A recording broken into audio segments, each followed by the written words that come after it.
நீங்க என்ன கல்யாணம் பண்ணி நான் உங்க பின்னாடி கை கட்டி நிக்கணும்னு நினைச்சீங்க. ஆனா நான் உங்க கழுத்துல மஞ்ச கயிறு கட்டினதே உங்க திமிர அடக்கத்தான். நேத்து உங்களை பேச விட்டு நான் வேடிக்கை பார்த்தது ஏன் தெரியுமா? இன்னைக்கு இந்த வேடிக்கை உங்களுக்கு காட்டத்தான்.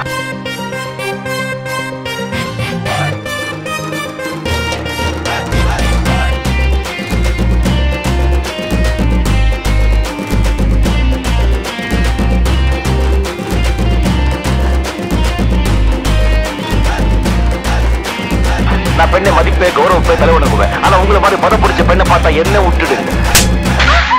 என் தலை முடி கூட ஆடாது. என்ன லவ் தெரியுமா? லவ்னா லவ் யாரும் பார்த்திருக்க முடியாத லவ்.